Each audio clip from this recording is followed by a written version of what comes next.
Siguen trabajando para conciliar fechas, acontecimientos y personajes con los datos proporcionados por los evangelios, por lo que la cronología de los hechos, esos hechos narrados en el Nuevo Testamento, todavía no se ha podido consolidar desde el punto de vista histórico.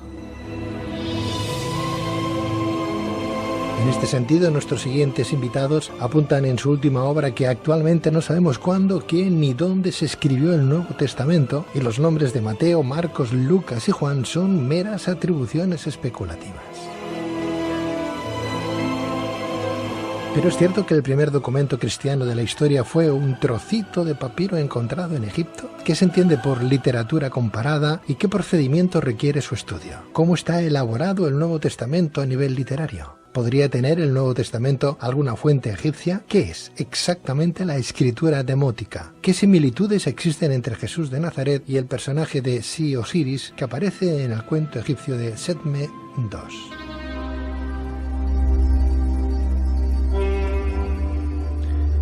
Para responder a estas y otras cuestiones tenemos con nosotros al doctor Yogari Pujol, teólogo por la Universidad de Estrasburgo y experto en textos bíblicos y autor de Érase una vez Jesús el egipcio, de ediciones La Tempestad. Doctor Pujol, Yogari, muy buenas noches. Muy buenas noches.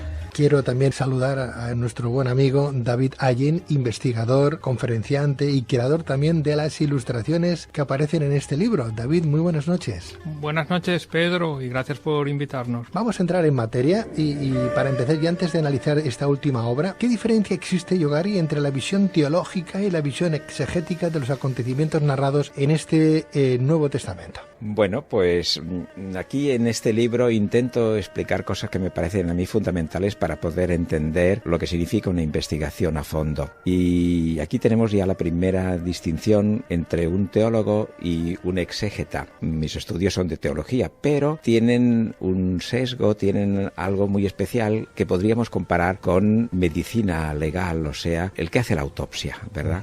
Y entonces yo en ese libro pues muestro lo que significa un trabajo muy detallado, casi palabra por palabra, de un cuento egipcio escrito en demótico y el Nuevo Testamento que está escrito en griego. Pues una visión teológica es lo que todos conocemos. Yo puedo escribir libros y libros, pero claro, mi trabajo es otro, es ver en el fondo lo que podríamos, en lo que son los estudios de la policía científica, que mira el ADN. Pues aquí el ADN, que significan los vocablos, dan unas pistas fantásticas para saber de dónde ha salido ese Nuevo Testamento, esos evangelios. Y ese trabajo que he hecho durante mucho tiempo me ha dado para mí unos resultados fantásticos. Tengo lo que podría ser el modelo, o sea, ese cuento egipcio de Setme II, y que a través de este análisis pues me va descubriendo cómo unos evangelistas, que yo creo que tenían que ser gente muy erudita, y pienso que no podían ser otros que monjes seguidores del dios Serapis en Egipto, que cogiendo por una parte la gran espiritualidad de ese cuento, lo trasladaron a un personaje que venimos llamando Jesús. Y entonces uno descubre en ese trabajo minucioso cómo tenemos una pista muy importante, ya que el Nuevo Testamento pega completamente como si fuera,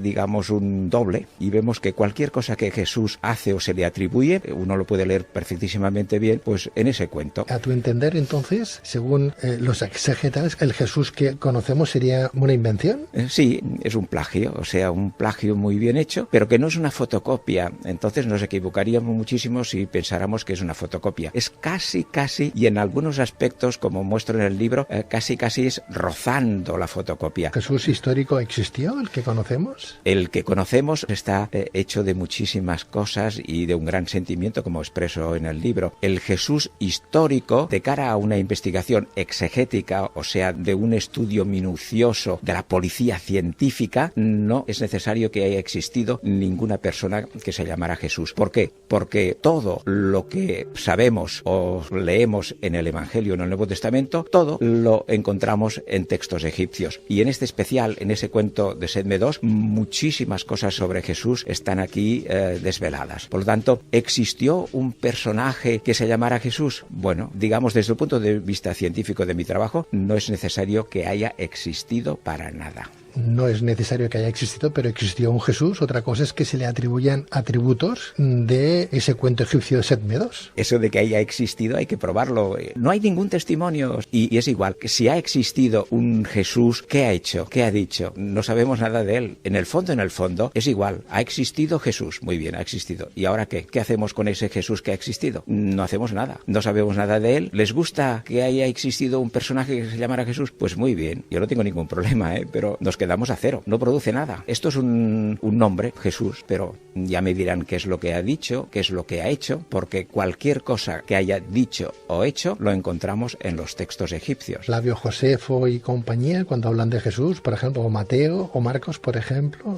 A ver, Mateo y Marcos son los evangelistas, por lo tanto, lo que han escrito en los evangelios, evidentemente que reflejan algo sobre un personaje, pero lo que vamos descubriendo es que los grandes temas de su personalidad, lo que hace, lo que dice y lo que es, desde el punto de vista ontológico, psicológico, pues lo encontramos en ese cuento de Set Medos, que es, bueno, ya lo leerán, vamos a ver, casi podríamos decir que es un hermano gemelo. Pues un hermano gemelo significa que desde el punto de vista del genoma, el 99% es idéntico. Y aquí el genoma entre el Osiris, que es hijo de Osiris, o sea, hijo de Dios, que tiene una anunciación exactamente igual, como leemos en el Evangelio, que tiene una misión salvadora, que tiene un poder mágico. Permíteme, Yogari, entonces, sí. Osiris, hijo de Osiris, ¿estamos hablando de 1500 años antes del nacimiento de Cristo? No, ese cuento está escrito en Demótico y es del año menos, digamos, 300, algo así. O sea, menos 300 antes de Cristo.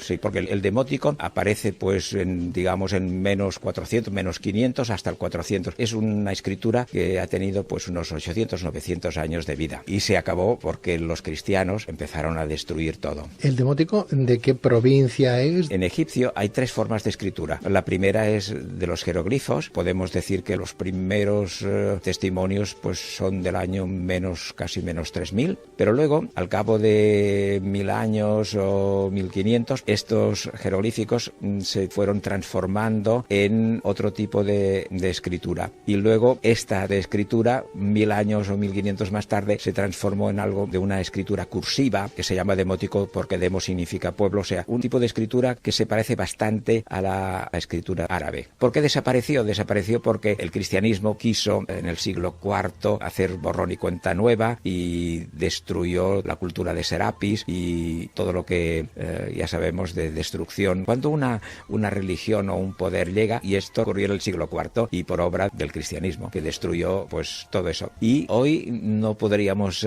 tener ese libro en las manos simplemente gracias a Napoleón. Napoleón hizo una campaña, fue a Egipto y se llevó a dibujantes y dibujar muchísimas cosas. Y entonces Napoleón, con sus soldados, uno de ellos, haciendo una fortificación, encontró una piedra, la famosísima piedra de Rosetta. Y gracias a esta piedra, que está escrito precisamente en demótico y en griego y en hierático, pues gracias a esto empezamos ya a poder descifrar de nuevo esos papiros que los teníamos pero no sabían lo que decían. Y fue Napoleón, fue este soldado que encontró la piedra de Rosetta, fue Champollion, este sabio francés, y así luego los egiptólogos, y si tanto me aprietan, pues un servidor que se ha metido en este jaleo. David, como además ilustrador, ¿en qué te has basado para esas ilustraciones? ¿Simplemente en lo que cuenta el doctor Yogari Pujol o te has basado también en otro tipo de imágenes que nos han llegado desde siempre, ¿no? En cualquier libro sagrado, etcétera, etcétera? ¿O son imágenes que a ti te han inspirado? No es muy difícil documentarse sobre temas bíblicos o temas de Egipto, puesto que hay mucho material publicado. Lo de los 3 reyes magos, pues claro, vemos en el cuento de Setme que hay 3 magos etíopes, los 3 son negros en el cuento de Setme, pues simplemente es el mismo dibujo, en lugar de poner un negro, pues poner los 3 negros. Entonces he utilizado mucho la mesa de calcar, porque yo hacía el dibujo del cuento de Setme y luego simplemente tenía que cambiar el vestuario de los personajes para hacer la escena bíblica, y en algunos casos es tan evidente que los que redactaron el Nuevo Testamento conocían este cuento, como por ejemplo cuando sale la escena del niño Jesús a los 12 años enseñando en el templo y todos los maestros del templo se quedan maravillados ante los conocimientos de Jesús. En el cuento de Setme vemos al niño Osiris, el hijo del dios Osiris, encarnado, que está a los 12 años, justamente a los 12 años, en el templo egipcio, y todos los sacerdotes del templo se quedan maravillados ante ante los grandes conocimientos de Sí-Osiris, el hijo de Dios. Con lo cual, escenas como estas te hacen pensar que no puede haber tanta casualidad en estas escenas y te sorprende de que este cuento sea tan desconocido. Gracias a Yogar y Pujol se va a poder empezar a conocer a un nivel más amplio este cuento y la gente va a tener que sacar sus propias conclusiones una vez leído el libro, porque todo lo que explica Yogari lo argumenta a través de la mitología comparada y es fácil de ver las similitudes, en algunos casos tan exageradas como este ejemplo que he puesto. Así que bueno, el personaje de Sekhmet también me ha llamado la atención, que es un personaje histórico que existió realmente, fue uno de los hijos de Ramsés II, y aunque el papiro que tenemos del cuento es de, como ha dicho antes Yogari, del 300 a.C., la historia está ambientada, sería sobre el 1250 a.C., que me corrija Yogari si me equivoco, que es la época de Ramsés II, porque estamos hablando de Sekhmet, que era uno de los hijos de Ramsés II. Tenemos incluso imágenes de Sekhmet en el Museo Británico, tenemos imágenes de relieves del templo de Beit el-Bali, donde sale sobre un carro de caballos el personaje de Sekhmet. Curiosamente vemos un perfil donde sale, de la misma manera que representaban a Kenatón, con el cráneo alargado, pues sale en este relieve que podemos ver en el Museo Británico. Yo me he ceñido a las similitudes con la Biblia y no he entrado en otros temas, pero es muy interesante estudiar el personaje histórico de Sekhmet, de dónde viene, y así como de Jesús no podemos encontrar pruebas históricas de su existencia, del personaje de Sekhmet sí que tenemos pruebas, y en el Museo Británico de Londres. Cuando hablamos de estos dioses egipcios, por ejemplo Osiris, ¿tenemos que remontarnos a qué dinastía, a qué años? Aquí precisamente me da pie a hablar de la gran teología egipcia. Osiris, en ese cuento egipcio, que parece que es un cuento y se narran cosas, digamos, mágicas y extraordinarias, pero ese cuento está basado en la gran teología egipcia, y la gran teología egipcia es Osiris, que esto lo encontramos ya en el texto de las pirámides, y el texto de las pirámides remonta en ese texto que está escrito en la piedra, y entonces estamos ya en el año menos 3000, más o menos, y significa que ese dios, que es el dios que muere y que resucita, es el que da pie a toda la gran teología egipcia de que no hay muerte. La muerte primera, como también sale otra vez en el cuento y en el Apocalipsis, la muerte que nosotros constatamos todos los días, para un egipcio no existe. Esa es la primera muerte. Lo que es de temer es la segunda muerte. La segunda muerte es después del juicio, que luego todo esto ha pasado íntegramente a la idea cristiana, o sea que es la muerte segunda cuando hay, digamos, un juicio, y luego si tu corazón no está limpio, la diosa Ma, que es la diosa de la justicia, pues entonces estás condenado y un animal terrible te traga y pasas tu vida, digamos, condenado. Y además, si pensamos que estos textos que llamamos de las pirámides no estaban hechas sobre papiro, sino que estaban hechas en la roca, y esto significa que el pensamiento, ese pensamiento ya muy bien trabajado sobre la vida, sobre la muerte, sobre el más allá, sobre el faraón, sobre la resurrección, o sobre todas esas grandes, digamos, conceptos dogmáticos, alguien tuvo que pensarlas, o sea que ya iríamos más para atrás. Si en el año 3000 aparecen ya unas ideas teológicas ya muy formadas, entonces pensamos que esto no se hace en un santiamén, sino que ya tenemos que ir más para allá, y por lo tanto, bueno, ya podríamos empezar a decir, bueno, pues entonces la gran cultura egipcia, pues si ponemos pues 1000 años, estamos ya hablando del año 4000, pero aquí ya nos perderíamos en el tiempo. Lo importante es saber que Egipto, su gran cultura ha influenciado muchísimo a los griegos. Quiero centrarme en lo que estabas comentando, Yogari. Osiris, por ejemplo, aparece en el año 3000 a.C. Tiene un hijo que se llama Sí-Osiris. Eso del Sí-Osiris, esto ya es, digamos, más tardío. El cuento que aparece 300 años antes del nacimiento de Cristo habla de ese hijo, Sí-Osiris, de Osiris. Sí. Osiris sería el dios y Sí-Osiris sería el Jesús crístico que conocemos. Sí. Muy bien. Este cuento aparece, el cuento de egipcio Sekhmet II, aparece 300 años antes del nacimiento de Cristo. Los atributos que se le dan en ese cuento Sekhmet II al hijo de Osiris, a Sí-Osiris, son los mismos atributos que se le dan en el Nuevo Testamento al Jesús crístico. Sí. Eso no significa que el Jesús crístico no existiera como persona. Lo que pasa es que a lo mejor los milagros, las atribuciones, etcétera, no fueran tales, sino que fueron una copia hecha por los escribas de ese momento. Sí, este trabajo, ese primer texto, es el que cambió mi vida porque hace 45 años que lo descubrí. Ya lo expliqué un día en el libro, aquel primero que hicimos, de Jesús 3000 años antes de Cristo. Allí yo expliqué que estudiando el psicoanálisis, pues me llamó muchísimo la atención lo que son los sueños, ¿verdad? Los sueños. Y entonces, a partir de aquí, pues empecé a buscar sueños en la antigüedad y encontré este cuento. Y hace 45 años. ¿Es cierto, Yogari, que el primer documento cristiano fijado en el tiempo fue un trocito de papiro encontrado en Egipto entre los años 120 y 150 de nuestra era y que está incluido en el Evangelio de Juan? Sí, exactamente, claro. No tenemos otra cosa que esta es lo que hay, es lo que hay. Y luego, claro, si a partir de esta fecha pues intentamos explicar lo otro, vamos poniendo dentro de ese magma de tantas cosas, hay que irlas colocando sobre todo cronológicamente, porque si no, no entendemos. Al principio me hablabas de lo que es el teólogo. El teólogo no se fija tanto en esas cosas porque la teología pues es lo que hemos visto. Enseguida se mezcla con lo que podríamos llamar la gran espiritualidad. Claro, cuando leemos las Sagradas Escrituras, el Antiguo Testamento, siempre lo comentamos, Caín y Abel, los hijos de Adán y Eva. Pero también aparece otro personaje, un tercer hijo, que es Set. ¿Tiene alguna referencia este Set con el Setmet del Ramsés II o no? Yo creo que no, aunque sí que es verdad que lo que hemos medio apuntado de que la gran civilización egipcia ha invadido el campo de todos sus vecinos, como es Grecia, Roma, pero también muchísimo del Antiguo Testamento. En el Antiguo Testamento hay muchísimas cosas que son egipcias, muchísimas. En el libro también pongo el estudio de una serie de investigadores que han hecho un libro y que dice claramente esto. Sin Egipto no habría habido la Biblia, tanto del Nuevo como del Antiguo Testamento, porque, por ejemplo, todo lo que es la sabiduría, o sea, todos los libros están calcados de la sabiduría egipcia. El libro de Jonás yo lo he trabajado y está copiado pues de aquel gran cuento del náufrago. Todavía no lo hemos publicado y alguna vez hemos dicho que el náufrago es increíble, pero la figura de Pablo está calcada del náufrago. Me acaban de pasar los compañeros, perdóname, Yogari, una de las páginas del libro donde aparecen estas ilustraciones, ¿no?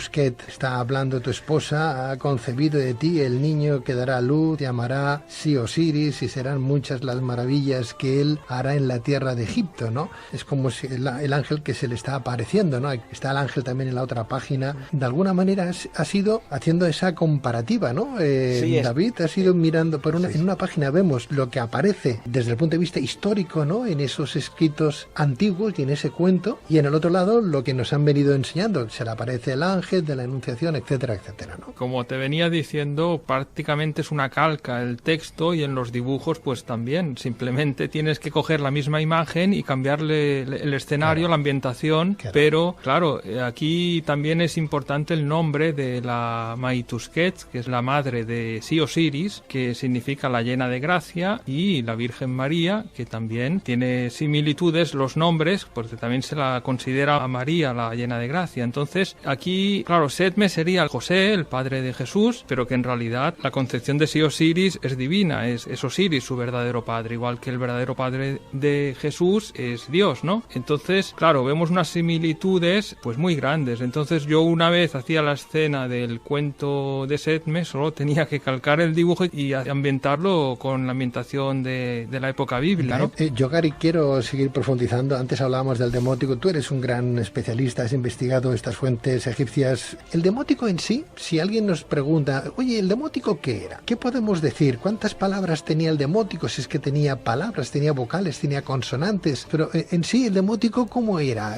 Casi podríamos decir que es palito. Hay unas formas sencillitas, no tiene vocales. Por esto cuando discutimos a ver si es de Setna o Setme, o incluso cuando a veces hablamos del dios Ra o Re, pues no hay vocales, por lo tanto son solamente consonantes.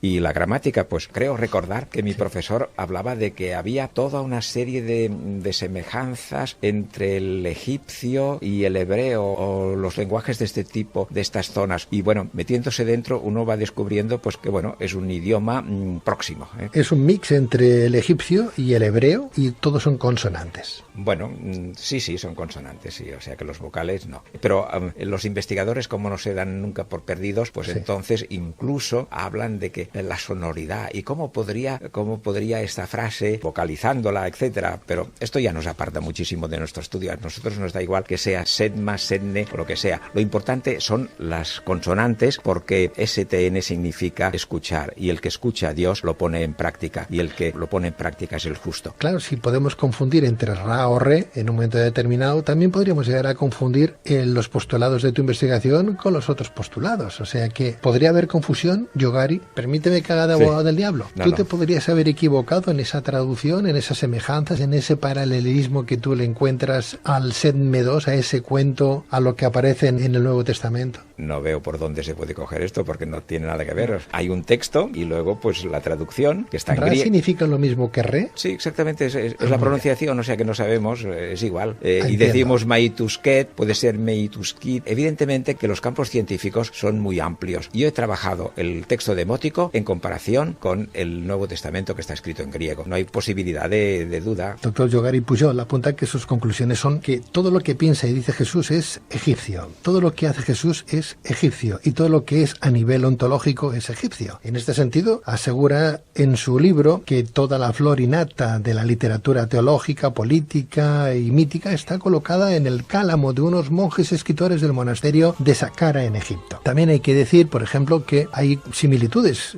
importantes en este estudio de literatura comparada que has encontrado en este personaje de Sí Osiris y Jesús de Nazaret, ¿no? Por ejemplo, en este magnífico libro, nuestro invitado establece algunas de las similitudes entre el personaje de Sí Osiris y Jesús de Nazaret relatados de esta manera. Sí Osiris, nacimiento anunciado por Osiris, Tot y Anubis. En Jesús, nacimiento anunciado por un mensajero divino. Sí Osiris, anuncio misión salvadora, al igual que Jesús. Sí Osiris, homenaje de su misión por unos magos. En Jesús, homenaje de pleitesía por unos magos. En Sí Osiris, a los 12 años ante los magos. En Jesús, a los 12 años ante los doctores. Sí Osiris, anuncia su pasión futura, al igual que Jesús. Sí Osiris, anuncio de una muerte cruel y lenta, al igual que Jesús. Sí Osiris, promesa de su segunda o enésima venida, al igual que Jesús. Y hay muchos más puntos que presentan similitudes. Antes hablábamos también de otras similitudes entre la madre de Sí Osiris, Maitusket, y la madre de Jesús, María, que sería la llena de gracia, la traducción de Maitusket. También Sedme sería el padre de Sí Osiris, que sería el San José que conocemos, o el padre de Jesús. Si por ejemplo buscamos en el cuento de Sedme 2 el paralelismo que podemos encontrar en el Nuevo Testamento referente a la Anunciación, José, por parte de un ángel, antes lo comentábamos, a través de un sueño de que su futura mujer María ha sido engendrada por el Espíritu Santo, podemos encontrar el siguiente texto. Sedme se acostó y soñó un sueño. Ellos, la corte celestial, hablaron con él, diciendo: Maitusket, tu esposa, ha concebido de ti aquella noche, y el niño que nacerá se llamará Sí Osiris, y serán muchas las maravillas que él hará en la tierra de Egipto. Despertado Sedme de su sueño, después de ver estas cosas, su corazón se alegró muchísimo. Lo que está claro es que a nadie va a dejar indiferente este último trabajo de nuestro investigador, el doctor Yogari Pujol, ilustrado magistralmente por David Allen, investigador también, conferenciante e ilustrador. Ya para finalizar, Yogari, podríamos estar comparando muchos de los textos que presentas en tu libro, pero según tus investigaciones y tu punto de vista, entonces, ¿estás poniendo en duda la veracidad histórica del Jesús que aparece en los evangelios? Lo digo para ya dejarlo clarísimo. Creo que acabo diciendo que el Jesús de los evangelios no ha existido.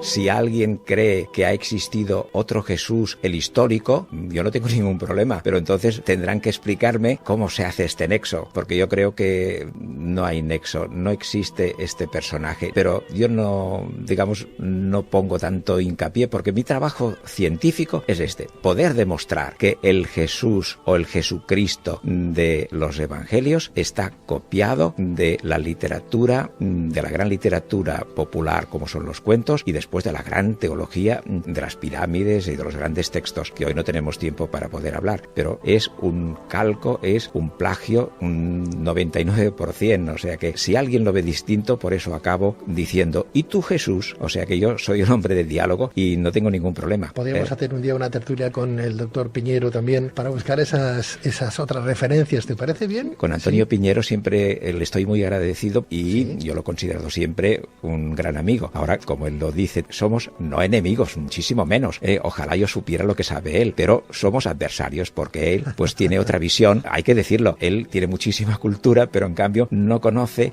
Para poder comparar, hacer literatura comparada hay que comparar dos cosas. Y él conoce muy bien, o quizá mejor que yo, la Biblia, pero en cambio no conoce absolutamente nada de esos textos egipcios. Él sí que conoce muy bien textos del siglo IV, que son los textos gnósticos de Nag Hammadi. Esto ya es harina de otro costal, pero precisamente el Nuevo Testamento no está dentro de lo que él conoce, sino que son unos documentos anteriores al siglo IV y, como hemos dicho, pues anteriores al siglo I. Doctor Yogari Pujol, teólogo por la Universidad de Estrasburgo y experto en textos bíblicos y autor de Érase una vez Jesús el egipcio, de Ediciones La Tempestad. No os lo perdáis. Las ilustraciones de nuestro buen amigo investigador y conferenciante David Allen. David, muchísimas gracias por ese aporte en este fantástico libro del doctor Yogari Pujol. Gracias por tu trabajo. Gracias a ti, encantado de estar en tu programa. Gracias a los dos, un abrazo muy fuerte. Igualmente. Igualmente. Gracias. Hasta otra, Adiós. Pedro.